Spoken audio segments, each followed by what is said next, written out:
The Fiat Multipla is regarded as one of the ugliest cars ever made. Recently, someone had the audacity to upload a body mod of this car body on the Steam Workshop. In this video, I will attempt to replicate this janky car from the engine to the car's design. Hey guys, it's TRIZE here, and let's get on with our build. So for the panel material of this particular car here, well, unfortunately with my online sources and everything, I couldn't find much like what panel material this thing uses except for some of the plastic up front and the back. So let's just pretty much choose the good old regular steel with a monocoque chassis. Same thing for the chassis material. I think galvanized steel would work. And for the engine placement, of course, it'll be a front transverse engine placement because it's front wheel drive in real life. And for the front suspension, it does use a McPherson strut, and the rear suspension, I think it uses a trailing arm, but in this game it's called a semi-trailing arm, so choose this instead. For the engine, of course, it's an inline 4 engine, I believe made out of cast iron if I'm right. Yep, it does use cast iron. So for the bore, for the family capacity of this engine, it's set to the real-life rating of an 80.5 millimeters, and the stroke right here set to a 78.4 millimeters, which gets the engine size to 1,596 cubic centimeters, or about 1.6 liters, which is what the Multipla uses in real life. And it uses a dual overhead cam 4 valve made out of aluminum. For the crank cowl rods and pistons, let's go basic. Cast iron crankshaft, cowl rods, pistons, and maybe a harmonic damper for the hell of it. And for the compression, we're going to raise this to an 11.0 to 1, which we're going to replicate. I think it's the compressed natural gas version of this particular engine. So this engine could either run on regular old gasoline or even compressed natural gas, which this game does support this type of fuel in this game. The cam profile and springs and lifters, we have to leave these for now, and the RPM limit, I think it's set to 6,500 RPM because the power band with the CNG version tops out at 5,750 RPM. So for the fuel system, it says it's indirect injection, so I believe it's a multi-point electronic fuel injector with a single intake running on a standard mid type of intake manifold. And the fuel type, let's change this, not the, right here. I think LNG is pretty much similar to a CNG because it says compressed gas and LNG, which is liquefied nitrogen gas or something. Because I know CNGs are CNGs, LNG, it's kind of interesting how they call it like that. I think I'm right. And lastly, for the headers, let's choose to cast mid-headers with a single exhaust. The exhaust diameter set. Let's keep it at 2 inches and give it the usual. Three-way kind of converter, baffle first and second. We're at 111. Well, we got to lower down the power just a bit. So it's kind of funny with the warning that says the engine has a lot of unutilized octane. If I were to max this to a 16.0 to 1 ratio, we're going to be getting a lot of power, but it's still not enough according to game. And we also increased a lot of emissions and made the fuel efficiency or engine efficiency percentage a lot better than it was. Alright, so a very quick tune of this engine. So I got the power rating to the real-life rating, I believe, of this particular engine of 102 horsepower at 5,800 RPM and the torque at 113.2 pounds-feet of torque at 3,600 RPM. And a fun fact about the bi-power engine, this calls it the CNG version. This engine, I believe, was made in 2007 for this particular model of the Fiat Multipla, which I believe it was the facelift model. So let's give you a listen to what this CNG engine sounds like right now.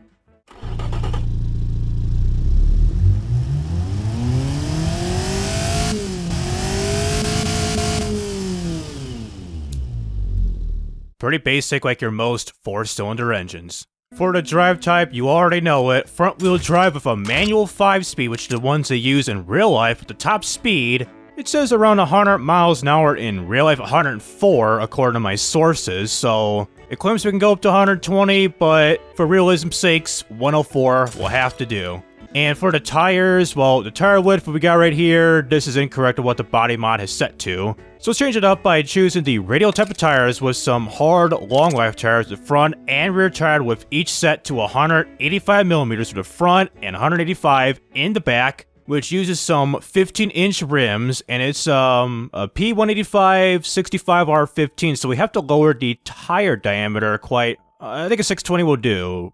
Yep, that'll do. For the brakes, what's kind of interesting with the front brakes from my sources is it does use a vented disc type of brake up front. I don't know the piston count, so let's use a 3-piston with the size set to 285 millimeters, almost max this bad boy out. And the rear is a drum type of brake with its size set to 228 millimeters, but rounding it up will equal to 230 for the rear. And also the front is 284, so 285 will have to do right there. So for the aerodynamics at the undertray and all that good stuff, well, it's a basic car, no undertray whatsoever, the brake airflow, the usual 15. And for the interior, it does say it's a 6-seater in real life, so to recoup this, what we got right here, let's choose a front bench seat, same thing for the back, making this a 6-seater with 2 bench seats up front, 3 in the front, 3 in the back, with a standard interior and a basic standard CD player. And for the safety and all good stuff for the type of steering, we'll be choosing the regular old hydraulic racket pinion type of steering with just ABS brakes only, with the safety standards at a 1990s standard safety standards. And finally, for the suspension of this bad boy, I guess we're choosing the pretty much typical one. So standard springs with gas monotube dampers, geez, with passive sway bars, running on normal preset. Where are we at right now? So some minor understeer, right? Nope, not really. So no severe understeering whatsoever, but we got the car's load capacity is pretty low. That's pretty low, alright. Maybe progressive, what will this do? Sets us up by a couple 100 pounds. It is going to say, oh, not even low anymore. Okay, so progressive springs will have to do. And oh, geez, look at the rear brake force that we got going here. Let's lower this bad boy quite a bit. Maybe a 47 will do? No, 45. Alright, so the tuning and everything is all set and done here. So right now, for this part of the video, I'm going to be doing a time-lapse design of me trying to replicate the infamous Fiat Multipla as so. I'll try to use the fixes that I got in this game, trying to replicate the real-life counterpart of the Fiat Multipla. So let's commence the time-lapse of this build right now.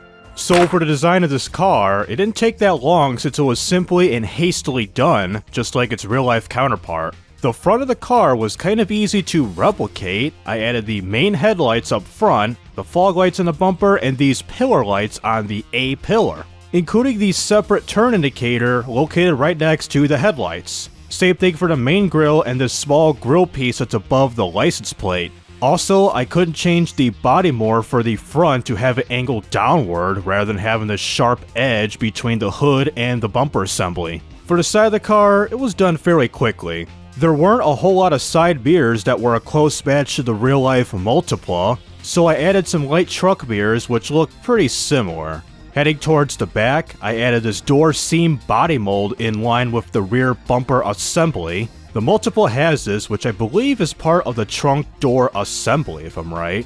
For the taillights, the closest fit to the Multipla was these Porsche Cayman-looking headlights that I've converted into taillights. I add a couple of brake lights, a turn indicator, and a reverse light, along with a third brake light on top. After that, I made some final adjustments to the styling, added the Fiat branding and car model, and repainted the car to this baby blue looking color. So after getting everything done with this build, here's what it came out. This is the 1998 Fiat Multipla 1.6 Bipower. This ugly, attempted replica of the real-life Multipla explains why this car is indeed ugly, no matter if it's created in automation or seen in the real world. Alright, so I finally got this ugly-ass Fiat Multipla all set and done here to the best of my abilities from the fixtures that I got in automation to replicate this car. So before we export this bad boy to BeamNG.drive, despite our only 3 problems that we got here, such as the engine having a lot of unutilized octane, the short gearing reducing the car's top speed, and some slight brake fade issues, let's jump on over to BeamNG.drive to see how ugly it is. So here we are at the map of Italy, out of all places, to pretty much show off an Italian vehicle like this. So anyways, since we're parked up here at the side of the highway, let's start our basic performance test, starting with the 0 to 62 acceleration test, followed by the 62 to 0 brake test, and lastly, a top speed run with this compressed nitrogen gas slow-ass vehicle. So let's get ready to accelerate this here bad boy, starting now. A little bit slow off the line. Are you kidding me? The damn upshifting? I didn't even tell it to upshift, and it upshifted like automatically for some odd reason. So 0 to 62, we're in 3rd gear. Please don't get in my way. 0 to 62 in 11.26 seconds of 649.69 feet. That's a nice number, officers. Yep, I got ticketed. Yay. I swear the cops get me here. Move, bitch, get out the way. So brakes go. 62 to 0 in a time of 3 seconds exactly of 122.93 feet. So these realistic brakes, front and back, not too bad. I mean... Hi, how are you? They're average, so what would you expect? So for a top speed run already in effect, I did a neutral drop to Nope, no better time of 0 to 62, so I just did a neutral drop to hope to improve to 0 to 62 times, but it didn't do so whatsoever. So we're at top gear, the cops are on my ass, volume 2, I'm going on the right-hand shoulder, and we're about to be breaching the 100-mile-an-hour mark. Is this guy gonna chase me? Nope. How this guy? Neither of those two. So we're about the 100-mile-an-hour mark. Keep rearing a station wagon. What are you doing, officer? You should be fined or something like that, or fired, even worse. So we're gonna get a top speed. Yes, we get its freaking top speed as I drive in the shoulder, as so. There goes another station wagon, the Legrand station wagon, and a Stambeco cop car. Are you kidding me? So since we already got its top speed as we're redlining, crash into the respawned Beowulf Cordova as it desperately tries to free itself as my ugly car crashed into a semi-ugly supercar. You're welcome, Mr. Carabini officer. So I got busted for speeding, the police collision, racing and traffic collision. And are you pissed off at me or him? So let's get the hell out of here and do a time trial run right now.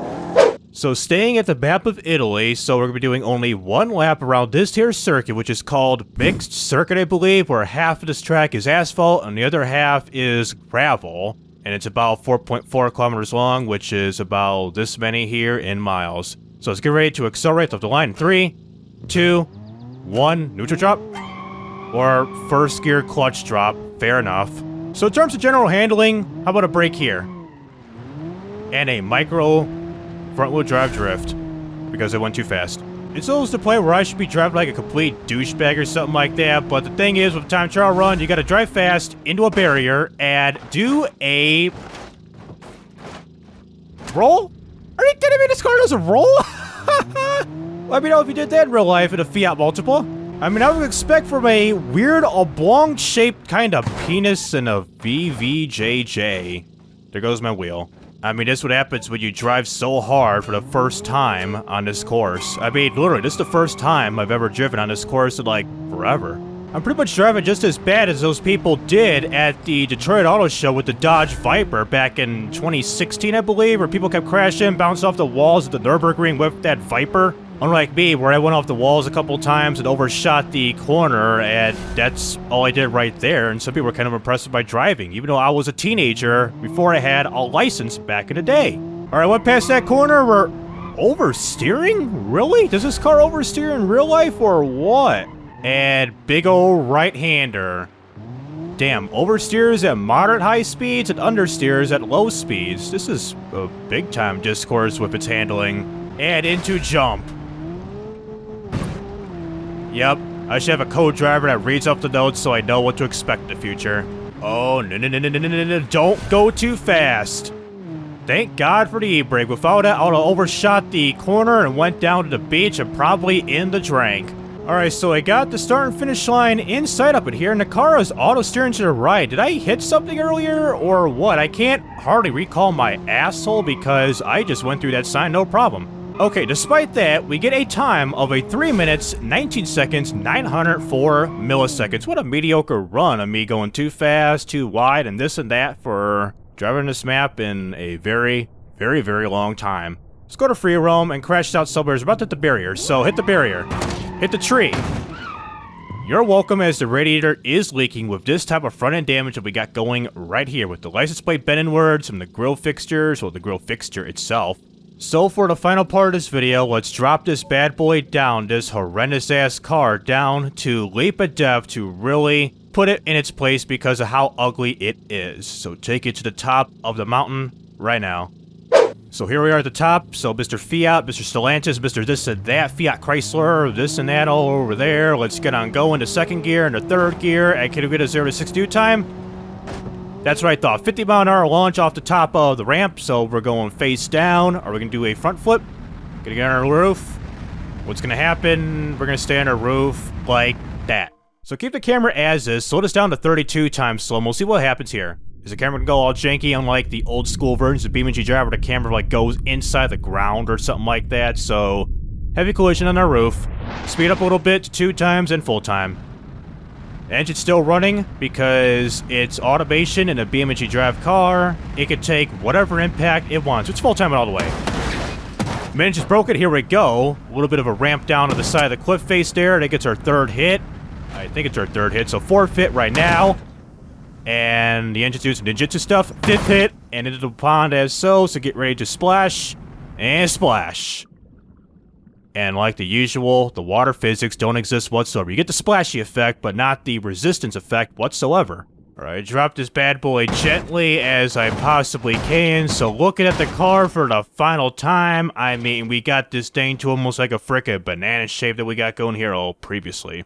Sort of if you really kind of look at it, except for the loose and janky polygons that we got going here with the back of this car. This thing got stretched out big time up in here. Was it because of the no grabber effect or the collision? I don't know, but this looks kind of awkward that we got going here. So yeah, it's a hunk of metal, and we can still see the Fiat logo right here. How about the back end? Can we see it? Oh yes, we do. We got the Fiat logo right there, and a little bit of the word Multipla right there. So that'll do it of automation and BeamNG.drive with the Fiat Multipla, the bi-power version of this car. Well, in terms of design, like you already see, and you already know the real-life counterpart, it is pretty damn ugly. People say this car is worse looking than the Pontiac Aztek, the Toyota Prius, the Chrysler PT Cruiser, and some other cars along the list. But in terms of general performance, like the handling, power, and all that stuff, it handles like half and half. It kind of understeers at low speeds and begins to oversteer at a higher speeds, like highway speeds. Top speed and acceleration, pretty average. Braking, pretty average. So it's an average type of commuter car with a piss-poor design. And for those who are interested in this type of content, please be sure to like and subscribe so you won't miss out on any videos like this in the future. So this is TRIZE Rising Up, and signing out.